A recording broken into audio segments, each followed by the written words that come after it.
Welcome friends, same Singh foundation YouTube channel पे आप लोग का स्वागत है। 67 बीपीएससी पीटी री एग्जामिनेशन का जो रिवाइज्ड कट ऑफ है, जी हाँ, वो आपके सामने लेकर उपस्थित हो चुका हूँ। और साथ ही साथ इस वीडियो में हम लोग देखने वाले हैं जो 150 क्वेश्चन है उसका मोस्ट एक्यूरेट आंसर। जी हाँ, इस वीडियो में जो भी आंसर आपको बतलाया जाएगा, ऑब्वियसली 100% तो बीपीएससी का भी करेक्ट नहीं होता है, फिर भी सिर्फ एक दो क्वेश्चंस का ही आपको वेरिएशन देखने को मिल सकता है। अभी तक ये मोस्ट एक्यूरेट आंसर होने वाला है।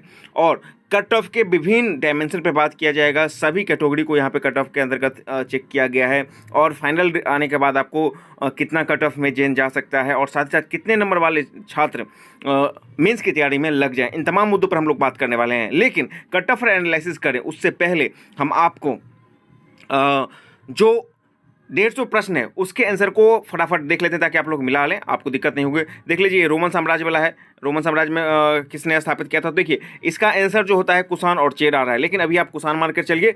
इस क्वेश्चन को आप डाउटफुल श्रेणी में रख लीजिए, क्योंकि इस क्वेश्चन का जो आंसर हो सकता है कि आपको आयोग चेंज कर दे, क्योंकि कुषाण और चेर दोनों आ रहा है, लेकिन कुषाण अभी मोस्ट ऑफ द केसेज में आ रहा है। ठीक है ना? तो एक ये क्वेश्चन हो गया, क्योंकि जो क्वेश्चन डाउटफुल होंगे वो भी मैं आपके साथ शेयर करूंगा। दूसरा क्वेश्चन है मुस्लिम शासक जिसने दारुल इस्लाम का एक राज माना था, वो हो जाएगा इल्तुतमिश हो जाएगा। अगला देख लीजिए, इसमें से किसने खलीफा की शक्ति का विरोध किया था? यहाँ पर हो जाएगा अलाउद्दीन खिलजी हो जाएगा। उसके बाद आइए, उसके बाद प्रश्न है आपका कि तुगलक खान किसके शासन के दौरान विद्रोह किया था? बलबन के दौरान। आगे आइए, आगे प्रश्न है कि सर्वप्रथम किस मुगल शासक ने ब्रिटिश के विरुद्ध संघर्ष किया था? तो ये औरंगजेब ने किया था। आगे आइए, निम्न में से कौन ने समाज सुधारक विलियम बेंटिंक ने प्रारंभ किया था? सती प्रथा का उन्मूलन उन्होंने किया था, दास प्रथा का उन्मूलन नहीं किया था। ठीक है ना? एलमरो में हो जाएगा। ठीक है ना? और धर्म परिवर्तन के कारण अयुक्ता के प्रावधान को हटाना और ठगों को संगठित करना। ठीक है ना? तो इसका जो आंसर हो जाएगा 1, 3 और 4। ठीक है ना? तो इसका ऑप्शन जो हो जाएगा, ऑप्शन ए हो जाएगा, 1, 3 और 4 हो जाएगा। अगला देख लेते हैं हम लोग कि अगला प्रश्न है कि किसने सिंध विद्युत को और उसका अधिकरण किया? तो इसका हो जाएगा आपको नेपियर हो जाएगा। ठीक है ना? इस तरफ का हो जाएगा नेपियर हो जाएगा। इस तरह हम लोग दोनों मिलाते चलते हैं। ठीक है ना? आप लोग अपना देख लीजिएगा। उसके बाद भारत के प्रथम, यहाँ पर इधर भी मिलाते चलते हैं, महात्मा गांधी द्वारा 1940 में किए गए व्यक्तिगत सत्याग्रह को प्रथम तीसरे सत्याग्रही कौन थे? तो ब्रह्मदत्त हो जाएगा। आगे आइए, यहाँ पे ये कि भारत छोड़ो आंदोलन में खुफिया रेडियो किसने चलाया गया था? तो उषा मेहता ने। और भारत की प्रथम जनगणना किस वर्ष हुआ था? तो ये 1872 में हुआ था। ठीक है ना? आगे आते चाहिए, सुखदेव भगत सिंह और राजगुरु को फांसी कब दिया गया था? तो 9 का हो जाएगा, 23 मार्च 1931 को हो जाएगा। इधर देख लीजिए कि मगध के शासक बिंबिसार का जो है चिकित्सक कौन था? तो जीवक हो जाएगा। अगला देख लीजिए, बिहार में तुर्क सत्ता का वास्तविक संस्थापक कौन था? तो इब्न बतूता हो जाएगा इसका। आइए अगला देख लेते हैं हम लोग कि बिहार के प्रथम भारतीय गवर्नर जनरल कौन हो जाएंगे? तो सत्येंद्र प्रसाद सिन्हा हो जाएंगे। इसमें कोई कंफ्यूजन मत रखिए। लोग जयराम दास दौलत राम मान रहे थे, लेकिन यहाँ पे दूसरा सवाल है। प्रथम बौद्ध संगति कहाँ पर हुई थी? तो राजगीर में हुई थी। आइए, यहाँ पे संथाल विद्रोह के नेता कौन थे? तो संथाल विद्रोह के सिद्धू कानू हो जाएंगे। ठीक है ना? और आइए कि किस गुप्त शासक ने अपने बड़े भाई की हत्या करके शासन प्राप्त किया था? तो चंद्रगुप्त द्वितीय हो जाएगा। और बिहार में चेरो विद्रोह हो जाएगा। ठीक है ना? तो ये 1798 हो जाएगा। अगला आ जाते हैं हम लोग कि वर्धन राजवंश का संस्थापक कौन था? तो पुष्पभूत हो जाएगा। और किस वर्ष बिहार से पृथक किया गया? उड़ीसा को किस वर्ष बिहार से पृथक किया गया? तो 1936 में हो जाएगा इसका उत्तर। सारगेसो जो होता है उत्तरी अटलांटिक महासागर का एक है, जहां पर सारगेसम नामक घास भी पाया जाता है। तो ऑप्शन 20 का सही हो जाएगा। और कथनों पर विचार करना है, बाघों का परियोजना वाला इसमें मतलब जो होगा, इसका हो जाएगा आपका उत्तर ABC, तीनों सही हो जाएंगे। ठीक है ना? बाघ परियोजना के अंतर्गत जो भी क्वेश्चन है इसमें तीनों हो जाएगा, ABC से आंसर हो जाएगा। अगला देख लेते हैं कि भारत चीन के बीच सीमा रेखा आपको पता है कि मैकमोहन रेखा हो जाएगा। और करेबा में जो होता है मिट्टी किस प्रकार के लिए होता है? तो केसर के लिए हो जाता है। अगला देख लेते हैं, राजस्थान में बहुत कम वर्षा होती है, इसका सबसे बड़ा कारण क्या होगा? ऑप्शन सी हो जाएगा 23 का, कि हवाएं किसी प्रकार की बाधाओं को पार नहीं करती है, जिसके कारण ठंडा होने के लिए आवश्यक ऊंचाई नहीं प्राप्त करता है। 26 देख लीजिए, भारत का कौन सा राज्य थोड़ियम का जबरदस्त उत्पादक है? तो केरल हो जाएगा, मोन्जाइटिस। अगला देख लेते हैं कि अब अखबारी कागज उद्योग कहाँ पर है? तो नेपानगर हो जाएगा। यहाँ पे देख लेते हैं कि बिहार का सूख किसको कहते हैं? कोसी को कहते हैं। अगला ये, भारत का प्रथम कोयला खदान कहाँ पर है? तो राजनीगंज में, बहुत फेमस क्वेश्चन है। ठीक है ना? बिहार के किस जिले में तेलहर कुंड है? तो कैमूर में हो जाएगा। आइए, यहाँ पे भारत के जनगणना के अनुसार सबसे अधिक जो होता है अनुसूचित जाति कौन है? जनजाति कौन है? तो भील हो जाएगा। आइए अगला प्रश्न कि एशिया के सबसे बड़ी एवं ताजे पानी की गोखर झील कौन है? तो कांवर झील हो जाएगा। और बिहार राज्य का कुल क्षेत्रफल बी हो जाएगा, 94,163 वर्ग किलोमीटर हो जाएगा। अगला ये, हम लोग प्रश्न आप लोग ऑब्वियसली आपका जो सेट होगा अलग अलग सेट होगा, तो इसके अकॉर्डिंग आंसर वेरी करेंगे। और सेट में जो ऑप्शन भी है वो भी वेरी करेंगे। इस बार मैंने देखा है कि प्रत्येक सेट का ऑप्शन भी वेरी कर रहा है, क्वेश्चन ही नहीं सिर्फ ऑप्शन भी वेरी कर रहा है, मतलब उसका जो सीरियलिंग है ये मैं बता रहा हूँ। ठीक है ना? आइए, बिहार के किस जिले में सबसे अधिक सोने का भंडार है? करंट का जमुई जगह। सौरमंडल का सबसे प्रधान आकाशीय पिंड क्या हो जाएगा? सूर्य हो जाएगा, सी। आगे आगे देख लेते हैं कि पृथ्वी का आंतरिक तरफ नीफे किससे बना है, तो नीफे निकल और फेरस से बना है, ठीक है ना, ऑप्शन सी इसका सही हो जाएगा। और बिहार के किस जिले को सिल्क सिटी बोलते हैं, भागलपुर को बोला जाता है। आइए अगले तरफ चलते हैं हम लोग कि 1 मिनट इसको जरा, हाँ अगला जो है यहाँ पर हो गया, भौगोलिक अपरदन के चक्रण का संकल्पना किसने प्रस्तुत किया था, तो WM डेविड ने किया था। यहाँ पे जनगणना 11 के अनुसार जो है बिहार की साक्षरता, महिला साक्षरता था 51.50, और गरजने वाली चालीसा, ये जो कुर्द चालीसा, ये सब क्या हो जाएगा, दक्षिणी गोलार्ध में हो जाएगा। अगला देख लेते हैं कि अगला प्रश्न है कि यहाँ पे लोकसभा में समानता कितने सत्र होते हैं, समानता की बात की जा रही तो 3 हो जाएगा, ठीक है ना, और वैसे अकॉर्डिंग टू कॉन्स्टिट्यूशन तब 2 होगा, ठीक है ना। यहाँ पे देखिए सर्वोच्च न्यायालय एक क्या है, तो इसका उत्तर हो जाएगा ई, ये सब के सब हो जाएंगे, मानवाधिकारों को संरक्षण इत्यादि सब हो जाएगा, ठीक है ना। अब आइए यहाँ पे अगला प्रश्न की स्वतंत्र भारत के प्रथम विधि आयोग कौन थे, तो इसका ऑप्शन हो जाएगा आपको वी के सॉरी यहाँ पे शीतल बार वाला हो जाएगा, ठीक है। इसका जो आंसर हो जाएगा आपको 42 का हो जाएगा, आपको ऑप्शन सी हो जाएगा, श्री MC शीतल बार, ठीक है ना। पंचायतों में वित्तीय स्थिति की समीक्षा के लिए सरकार पात्रता के वर्ष पर क्या नियुक्त करती है, तो वित्त आयोग की नियुक्ति करती है। 243 के आय में है वित्त आयोग, ठीक है ना। अगला देख लेते हैं कि भारत में एक राज्य एक चुनाव लागू करने के लिए किसके संविधान में संशोधन करना पड़ेगा, 172, 83 इत्यादि में भी करना पड़ेगा, तो इसका ऑप्शन हो जाएगा सामुदायिक विकास का ऑप्शन हो जाएगा, ऑप्शन ई हो जाएगा, ऑल ऑफ दीज हो जाएगा। यहाँ पे अगला आते हैं कि किस राज्य में पंचायत निर्वाचन नहीं है, तो मिजोरम, मेघालय और नागालैंड, ये सब हो जाएगा, तो ऑप्शन ई इसका हो जाएगा। और 2022 में भारत के 16वें राष्ट्रपति के लिए उम्मीदवार में 16वें उपराष्ट्रपति के निर्वाचक मंडल में कितना है, तो ईपीडी का क्वेश्चन है, 788 हो जाएगा। प्रत्येक चुनाव में लोकसभा की सीटें निर्धारित की गई हैं, मतलब कि प्रत्येक राज्य में लोकसभा की सीटें का निर्धारण परिसीमन आयोग द्वारा किया जाता है। इस परिसीमन किस वर्ष तक के रोक दिया है, 2026 तक के। और भारत के राष्ट्रपति कितनी बार चुनाव लड़ सकते हैं, तो कितनी भी बार, इसमें कोई कंडीशन नहीं है। अगला देख लेते हैं भंडारी समिति किससे संबंधित है, तो भंडारी समिति हो जाएगा क्षेत्रीय ग्रामीण बैंकों के पुनर्रचना से। और वस्तु वर्गीकरण के समूह के अनुसार विश्वव्यापी निर्यात में भारत का हिस्सेदार कितना है 2018 में, तो ये इसका था 1.7%। आइए अगला देख लेते हैं कि चतुर्थ और अग्रिम अनुमान के अनुसार प्रश्न संख्या 56 कि वर्ष 2021-22 में भारत के गेहूं उत्पादन कितना था, तो भारत का इसका उत्तर डी 109.5 मिलियन टन। यहाँ पर आइए राष्ट्रीय पेंशन NPS के संबंध में कौन कथन सही है, तो इसमें मात्र एक ही कथन सही हो जाएगा कि NPA का और पेंशन फंड का नियामक विकास जो है NPS को पेंशन फंड और विकास प्राधिकरण द्वारा विनियमित किया जाता है। आगे जीवंत ग्राम कार्यक्रम, इसका तो आपको पता है कि इसका आंसर हो जाएगा जीवंत ग्राम कार्यक्रम का संबंध हो जाएगा सीमावर्ती गाँव के विकास के लिए। और आइए अगला प्रश्न देख लेते हैं कि यहाँ पे कि निम्न में से कौन बजट 22-23 के लिए प्राथमिकताओं में शामिल नहीं है, तो विनिवेश इसका शामिल नहीं होगा। अगला आइए कि बिहार के आर्थिक सर्वेक्षण 20 के अनुसार गलत कथन को चुनना है, तो यहाँ पे बिहार का प्राथमिक क्षेत्र में 2.8% की वृद्धि होती है, ये गलत है यहाँ पे, ठीक है ना। यहाँ पे देख लीजिए 21-22 में भारत में टैक्स GDP का अनुपात क्या था, तो 11.7 था 54 का, ठीक है। अगला ये जो सेट है आपका डी सेट है, ठीक है ना। अगला देख लेते हैं शहरीकरण के बढ़ते क्रम क्या है बिहार में, जो आर्थिक सर्वेक्षण का डाटा है ये हो जाएगा, ऑप्शन डी हो जाएगा, नालंदा, मुंगेर, पटना हो जाएगा। यहाँ पे देख लीजिए NSSO के 68वें दौर में गरीबी के अनुमान के बारे में कौन सा कथन सत्य नहीं है, तो ऑप्शन सी हो जाएगा कि 33.35% जनसंख्या गरीबी रेखा के नीचे जीवन रखती है, ये सत्य नहीं हो जाएगा। अगला देख लेते हैं वित्तीय वर्ष 22-23 के अनुसार राजकोषीय घाटा कितना, 3.47 हो जाएगा। अगला प्रश्न आते हैं कि यहाँ पे पहले 64 देख लेते हैं, बोल रहा है कि निम्न में से कौन से भारत के सूक्ष्म उद्योग का आंशिक रूप से पार्शियली परिभाषित कौन करता है, तो संयंत्र की मशीनरी उपकरणों में 1 करोड़ से अधिक का निवेश होना चाहिए। और 61 देख लीजिए, वह विकल्प चुनिए जो भारत में बिहार के साथ निश्चय पार्ट 2 का हिस्सा नहीं, तो सभी के लिए वायु मार्ग ये नहीं है। आइए प्रति व्यक्ति आय के क्रम को हमको यहाँ पे सजाना है, बिहार आर्थिक सर्वेक्षण से है, तो इसका सही हो जाएगा नवादा, किसानगंज, अररिया और शिवर हो जाएगा। प्रधानमंत्री कृषि सिंचाई योजना के बारे में निम्न में से कौन सा गलत है, ठीक है ना, तो इसका जो उत्तर हो जाएगा ऑप्शन ई हो जाएगा, ठीक है ना।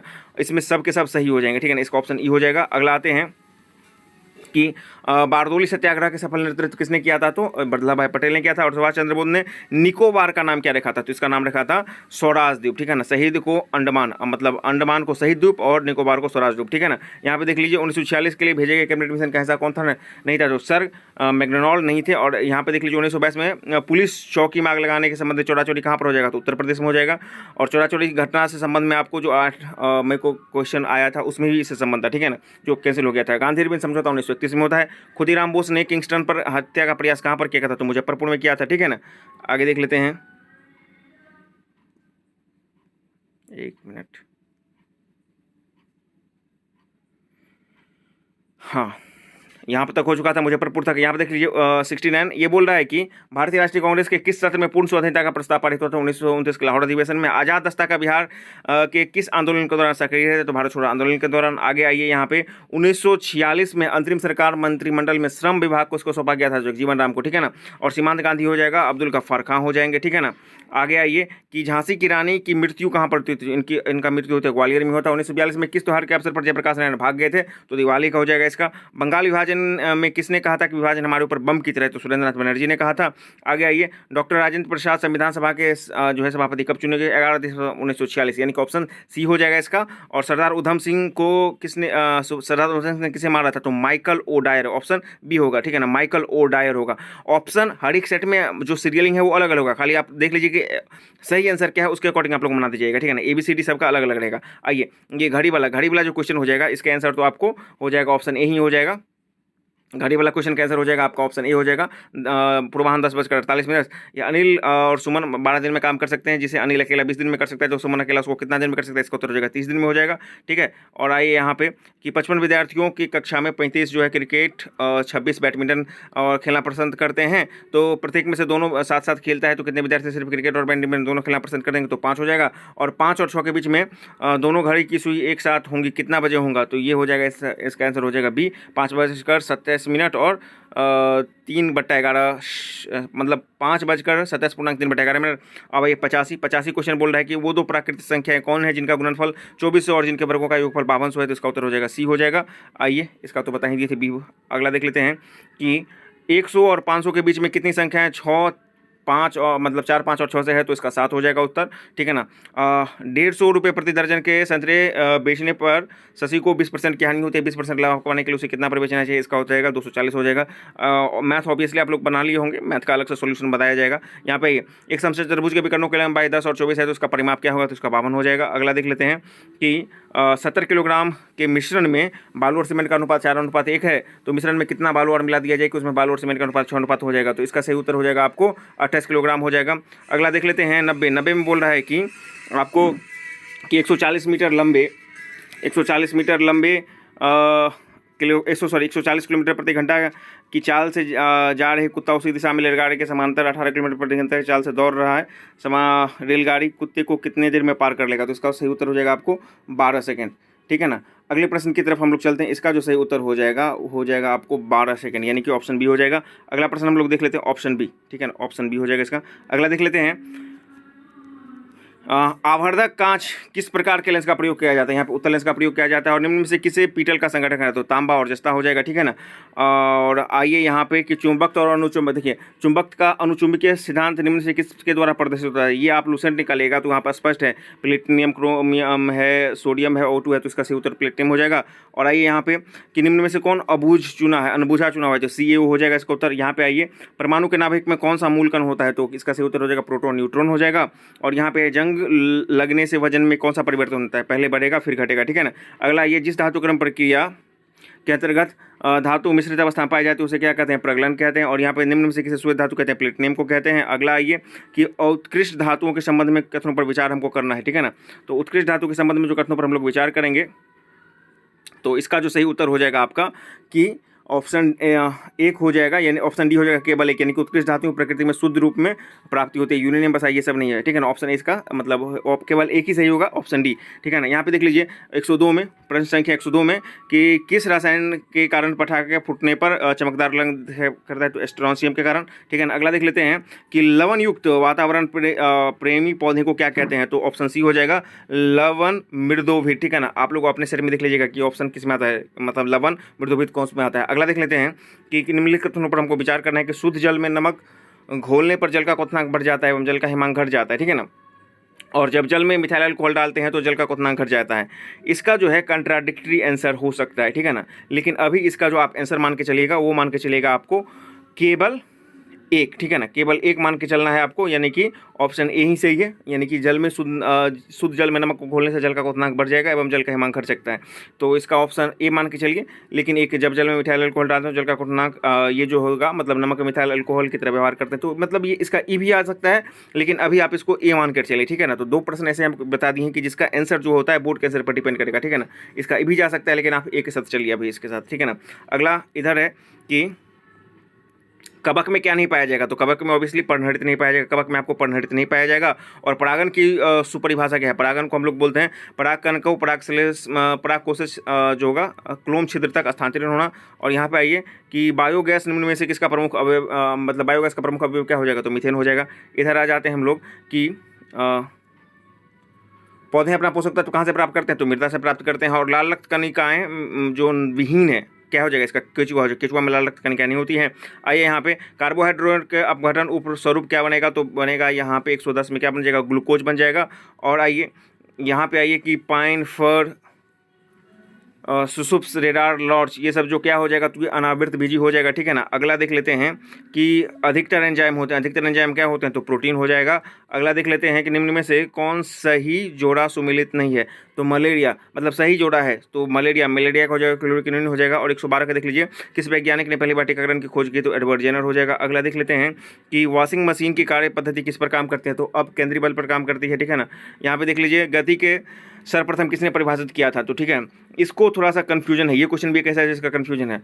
गति का परिभाषा सर्वप्रथम न्यूटन ने ही दिया, ठीक है ना, लेकिन नियम जो है गैलीलियो पर जाता है, तो इसमें ए और डी में जाता है। आप अभी ए के साथ इसको जा सकते हैं, ठीक है ना। ये कंफ्यूजिंग है। तो 3 क्वेश्चन अभी तक मैंने बता दिया है कि जो कंफ्यूजन के दायरे में है, ठीक है ना, लेकिन इसको आप ए न्यूटन मान के चलिए। अगला देखते हैं, क्योंकि गति का मतलब न्यूटन से पहले गति का नियम गैलीलियो दे चुके थे, ठीक है ना, ये बात आप मानिए, लेकिन परिभाषा की बात करिए, इसीलिए इसका आंसर थोड़ा सा कंट्राडिक्टरी है। तो ऐसे क्वेश्चंस आपको पता है कि बीपीएससी में रहते हैं, तो ऐसे क्वेश्चंस का कोई भी 100% कोई कुछ नहीं बता सकता है। अभी आप इसको न्यूटन के साथ चलिए। आइए अगला देख लेते हैं कि प्रकाश निम्न में से किस माध्यम में न्यूनतम होगी? तो इसका हो जाएगा उत्तर आपको क्या हो जाएगा? कांच हो जाएगा। और यहाँ पे देखें किस नियम के अनुसार समानता एवं दाब पर सभी गैसों में निश्चित आयतन में अणुओं की संख्या समान होती है? एवोगैड्रो का नियम हो जाएगा यहाँ पे। और आइए यहाँ पे कौन सा एक सदिश राशि नहीं है? तो गति जो हो जाएगा सदिश राशि नहीं होगा। और आइए अपेक्षाकृत, मतलब अपेक्षा, रिलेटिविटी का सिद्धांत, अपेक्षिकता का सिद्धांत किसने दिया गया? तो अल्बर्ट आइंस्टीन हो जाएगा यहाँ पे। और यदि धरती घूमने की गति घूर्णन बढ़ा दी जाए तो भूमध्य रेखा का पेंट का वजन क्या होगा? घट जाएगा। और यहाँ पे देखिए, एक संवाहक के तापक्रम परिवर्तन के कारण इसमें विभव परिवर्तन होता है। यह घटना क्या कहते हैं? सीवेक इफेक्ट कहते हैं यहाँ पे, ठीक है ना। अगला देख लेते हैं, जो T20 इंटरनेशनल में 3000 रन पर करने वाले कौन है? विराट कोहली हैं। और 75 में स्वतंत्रता दिवस के अवसर पर किसने हर घर तिरंगा अभियान शुरू किया था? तो केंद्र सरकार ने। और देख लीजिए कि नई केंद्र शिक्षा नीति को लागू करने वाला पहला राज्य कौन बन गया है? तो उत्तराखंड बन गया है। कोविड-19 टीकाकरण जून 2022 में पूरा करने के लिए कौन सा अभियान चलाया गया है? तो हर घर दस्तक अभियान, ठीक है ना। अगला देख लेते हैं कि भारतीय राज्यपालों को मिलान करना है। यहाँ पे आइए, तो भारतीय राज्यपालों के मिलान का जो क्रम होगा यहाँ पे हो जाएगा ऑप्शन डी हो जाएगा 1 और 2, यानी कि राजस्थान के कलराज मिश्र और उत्तर प्रदेश का नंदीबेन पटेल। 30 में देख लीजिए कि 30 जून 2022 को महाराष्ट्र के नए मुख्यमंत्री एकनाथ शिंदे हो जाएंगे। अगला आइए, अगला है कि यहाँ पे भारत के 15वें राष्ट्रपति के संयुक्त प्रगतिशील गठबंधन के उम्मीदवार कौन थे? तो यशवंत सिन्हा। और निम्न में से किस मंत्रालय संगठन ने यूथ इंडिया रिपोर्ट जारी किया? तो सांख्यिकी और कार्यक्रम कार्यान्वयन मंत्रालय हो जाएगा। और यहाँ पे खबरों में नजर आने वाले एलोविन क्वेलनिस और श्रेया अग्रवाल रमिता किस खेल से है? तो निशानेबाजी से हो जाएगा। और अपने उपन्यास रेत समाधि के लिए किसे अंतर्राष्ट्रीय पोकर पुरस्कार मिला? तो गीतांजलि श्री को मिला है। और आइए यहाँ पे प्रश्न है कि हाल ही में अल्पसंख्यक मामलों का मंत्रालय का प्रभार किसे दिया गया है? तो स्मृति जुबिन ईरानी को। और बिहार के किसे 2022 का दादा साहब फाल्के राष्ट्रीय टेलीविजन पुरस्कार दिया गया? दीप श्रेष्ठ को। और आ जाइए कि बिहार का आर्थिक सर्वेक्षण 21-22 के अनुसार वर्तमान में शहरीकरण का दर कितना है? 15.3%। इस सूची के अनुसार बिहार के राज्यपाल वगैरह को मिलाना था, तो इसका उत्तर हो जाएगा, आप देख सकते हैं, बिहार का राज्यपाल फागू चौहान, बिहार के मुख्य प्रधान न्यायाधीश आपको संजय करोल हो जाएगा, बिहार के मुख्य नीतीश कुमार, और बिहार के चुनाव आयुक्त एस श्रीनिवास। इसको आप लोग मिला ही लेंगे, तो इसका उत्तर हो जाएगा बी। ए का 4, बी का 3, सी का 1 और डी का 2। अगला देख लेते हैं कि बिहार में खादी के ब्रांड एम्बेसडर कौन बनाए गए हैं? तो मनोज तिवारी बनाए गए हैं। और आइए कि सीता माता का 251 फीट का निर्माण किस मूर्ति का निर्माण किस जिले में किया जाता है? सीतामढ़ी में किया जा रहा है। और बिहार में ऑपरेशन पढ़ार का संबंध हो जाएगा शरारबंदी से हो जाएगा। अगला देख लेते हैं, बिहार के ऋतिक आनंद ब्राजील में आयोजित 24वें समर डे फिल्म में भारत के लिए कौन सा पदक जीते हैं? तो स्वर्ण पदक जीते हैं। और 22 में जुलाई 2022 में किस पूर्व प्रधानमंत्री शिंजो आबे का चुनाव अभियान के दौरान गोली मारकर हत्या कर दी? जापान के। और देख लीजिए, हाल में बिहार के किस स्थान पर उत्तर भारत का पहला बर्ड रैंकिंग सेंटर खोला गया है, तो ये हो जाएगा आपको भागलपुर में। और आइए संयुक्त राष्ट्र महासभा के बहुभाषावाद पर प्रस्ताव प्रायोजित किया गया, इसमें पहली बार भाषा का किस भाषा को उल्लेख किया गया, तो हिंदी का हो जाएगा। और आइए निम्न में से किसी ने बिहार में गिद्ध संरक्षण योजना शुरू की गई, तो वाल्मीकि में। और आइए कि यूक्रेन रूस युद्ध के दौरान चर्चा में रहे चर्चा के लिए आपातकालीन सत्र का अध्यक्षता किसने की थी, तो अब्दुल्ला शाहिद हो जाएगा। और सुनंदनी कार्यक्रम हो जाएगा आपको ANM से हो जाएगा। और आइए फरवरी 2022 में युद्ध प्रभावित यूक्रेन में भारतीयों को लाने के लिए किस मिशन को के ऑपरेशन गंगा को और संयुक्त राष्ट्र के शांति अभियानों के संदर्भ में पर विचार कीजिए, तो इसका सही उत्तर हो जाएगा संयुक्त राष्ट्र। इसका उत्तर हो जाएगा 1, 2, 3। ये संयुक्त राष्ट्र वाला जो होगा ना, शांति रक्षकों को अमेरिका का इसमें सर्वाधिक हिस्सेदारी है, तो 148 का जो उत्तर हो जाएगा ये वाला संयुक्त राष्ट्र शांति मिशन वाला, इसका हो जाएगा C, यानी कि 1, 2, 3 ऑल आर 3, ठीक है ना, करेक्ट हो जाएगा। अगला देख लेते हैं, हाल ही में रहा चर्चा में संकेत वन्यजीव अभयारण्य कहाँ पर है, तो ये भूटान में हो जाएगा। और हाल ही में किस देश ने संयुक्त अरब इमारात के साथ FTA पर साइन किया है, तो इसका सही उत्तर हो जाएगा आपको इजराइल इसका सही उत्तर हो जाएगा 149 का। और ये G20 शिखर सम्मेलन का मेजबानी भारत के किस शासित प्रदेश के लिए चुना गया है। देखिए जब पहला आपको इसका आंसर किया जाएगा, जो पहला आता है उसमें आपको उत्तर जम्मू कश्मीर में ही देखने को मिलेगा निश्चित रूप से, लेकिन जब फाइनल आएगा इस पे डॉट आएगा तो इसका उत्तर आपको दिल्ली हो जाएगा, क्योंकि ये जो है बदल गया है, तो इसलिए इसका उत्तर दिल्ली हो जाएगा, ठीक है ना। अगला देख लेते हैं, यहाँ पर है कि आर्कटिक जलवायु निगरानी के लिए किस देश ने अपना पहला उपग्रह आर्टिक एम लॉन्च किया है, तो ये रूस किया। तो इस प्रकार आपने 150 प्रश्न का आंसर भी देख लिया, इससे मिला लीजिए और इससे मिलाकर देखिए कि आपका कितना स्कोर आ रहा है। यदि इसमें भी स्कोर के अकॉर्डिंग मतलब मोस्ट अप्रोप्रिएट ये आंसर आपको अभी देखने को लिए आपको मिला है। 3 क्वेश्चंस का मैंने आंसर बता दिया कि अभी आप क्या मानकर चलिए, और उस क्वेश्चंस का आंसर आपको बोर्ड चेंज कर सकता है, बाकी सब क्वेश्चंस के आंसर आपको यही देखने को मिलेंगे ऑलमोस्ट, ठीक है ना, उसमें आपको कोई बदलाव देखने को नहीं मिलेगा। अब आ जाते हैं इस PT एग्जामिनेशन के कट ऑफ की हम लोग बात कर रहे हैं, उससे महत्वपूर्ण चीज़ आप देख लीजिएगा, ये सर्वे जो है 12,000 प्लस स्टूडेंट के फीडबैक पर आधारित है। और इस 12,000 में हमारे अपने यूट्यूब चैनल के कम्युनिटी पेज पर भी करीब 2,000 से 2,500 के किए थे, और उसके बाद विभिन्न अन्य स्रोतों से टेलीग्राम और अन्य लोगों जो बड़े बड़े इंस्टीट्यूट है सबसे मदद लेकर के करीब 12,000 लोगों का ये फीडबैक आपके सामने शेयर किया जा रहा है। आइए ये जो कट ऑफ है ये वर्तमान का जो भी आपको मतलब कि नंबर, चाहे ये अभी मैंने अपने वीडियो में बताया है उसके, या फिर आप किसी इंस्टीट्यूट से मिला रहे हैं उसी के नंबर पर आधारित है। और इसीलिए आपको जब फाइनल आंसर आएगा, क्योंकि फाइनल आंसर आता है तो ऑब्वियसली आपको 1-2 नंबर आपको घटते ही हैं नॉर्मली, इन केस में किस किस के बढ़ते भी हैं, तो ये आपको फ्लक्चुएट कर सकता है। लेकिन चलिए अब आ जाते हैं जो आपका क्या क्या कट ऑफ रह सकता है, ये बहुत महत्वपूर्ण चीज़ है यहाँ पे। सबसे पहली बात, UR मेल की बात कीजिएगा तो 106 से 108 के बीच में, इसी के बीच में आपको एग्जैक्टली देखने को मिलेंगे। जी हाँ, यही आपको देखने को मिलेगा, क्योंकि इस बार छात्रों ने ज़्यादा संख्या में पार्टिसिपेट भी किया है, तैयारी भी अच्छी रही है। ऑब्वियसली क्वेश्चन जो है ईजी टू मॉडरेट है, इसमें कोई शक नहीं है, ईजी पूरा तरह से नहीं बोल सकते हैं, बावजूद इसके 106 और 8 के बीच में रहने की संभावना है। अभी के मार्क के आधार पर मैं बोल रहा हूँ, अभी जितना छात्रों को मार्क आ रहा है, क्योंकि अभी 12,000 का जो सर्वे है उसमें भी तो अभी मतलब कि जिन जिन इंस्टीट्यूट से उन्होंने मिला है उसी के आधार पर मैं बता रहा हूँ, और जो फाइनल आएगा उस पर भी बताऊंगा। यदि UR मेल 106-8 के बीच में है तो आप बिल्कुल सेफ हैं, फीमेल UR फीमेल 98 से 120 के बीच में है तो आप सेफ हैं, BC मेल 102 से 104 के बीच में है तो बिल्कुल सेफ हैं, और BC फीमेल 95 से 97 के बीच में है तो बिल्कुल सेफ हैं। EWS मेल 101 से 103 के बीच में है तो आपके रिजल्ट बिल्कुल होने जा रहे हैं, वहीं पर EWS फीमेल 93 से 95 के बीच में है तो आपका रिजल्ट हो रहा है। EBC, ये तो EWS वाले इकोनॉमिकली वीकर सेक्शन की मैं बात कर रहा हूँ, इकोनॉमिकली वीकर सेक्शन में महिलाएं 93 से 95 के बीच में तो आपका रिजल्ट हो रहा है, ठीक है ना। और मेल यदि 101 से 103 के बीच में तो आपका रिजल्ट हो रहा है। EBC मेल की बात कर रहा हूँ तो 101 से 102 के बीच में है तो उनका रिजल्ट हो रहा है, वहीं 91 से 94 यदि EBC फीमेल है तब भी उनका रिजल्ट हो रहा है, ठीक है ना, बिल्कुल संभावना है। SC मेल 93 से 95 के बीच में उनके रिजल्ट होने की संभावना है, वहीं SC फीमेल 82 से 84 के बीच में उनके रिजल्ट होने की संभावना है। ST का थोड़ा सा कट ऑफ ऊपर चला जाता है, तो ST जो मेल हैं यदि 96 से 98 है तो उनका रिजल्ट होगा, संभावना बिल्कुल है। और यदि ST फीमेल है तो 96 से 98 में उनका रिजल्ट होगा। BC लेडीज ये करके आता है ना, BC वुमेन 3%, तो उनका 91 से 94 के बीच में होता है। इस BC लेडीज में कौन आ जाते हैं, तो BC और EBC की जो महिलाएं होती हैं जो अपने कैटेगरी में फाइट नहीं कर पाती हैं, उनके लिए ये मौका मिलता है कि BC और EBC की महिलाएं जो होती हैं इस कैटेगरी में BC लेडीज़ में उनको फाइट करने का एक मौका मिलता है, तो उनके लिए 91 से 94 का, यानी कि BC EBC यानी कि है तो उनको यहाँ पे मौका मिल सकता है। वहीं पे फ्रीडम फाइटर वार्डन का जो भी कट ऑफ रहेगा वो रहेगा आपको 95 से 97 के बीच में, ठीक है ना, फ्रीडम फाइटर वार्डन के। और जितने डिसेबिलिटी वाले हैं उसका अलग अलग श्रेणी होता है, तो 60 से लेकर के 90 के बीच में अलग अलग श्रेणी के लिए, कोई कान से हैं, कोई आंख से हैं, मतलब अस्थि है, तो इस तरह से उनका वैरी करेगा। तो ये आपका कट ऑफ हो गया। महत्वपूर्ण चीज़ इतना के बीच में आ रहे हैं तो बिल्कुल आपके प्रबल संभावना है कि आपका सिलेक्शन हो जाएगा, ठीक है ना, निश्चित रूप से हो जाएगा। अब आ जाते हैं यहाँ पे बात कर लेते हैं। यह सर्वे जो है आपको 12,000 स्टूडेंट के फीडबैक पर आधारित है। मेजोरिटी छात्र 100 से 105 में नंबर ला रहे हैं, तो 100 मतलब मैक्सिमम, ठीक है ना। तो ऑब्वियसली जो यूआर का कट ऑफ जाएगा 105 प्लस ही जाएगा, ठीक है ना। अब आते हैं कट ऑफ वर्तमान वाले आंसर की पर आधारित है। ये जो कट ऑफ है ऑब्वियसली जो वर्तमान आंसर की है, चाहे अभी मैंने अपने वीडियो में दिखाया है या फिर आपने विभिन्न इंस्टीट्यूट से मिला है, उस पर आधारित है।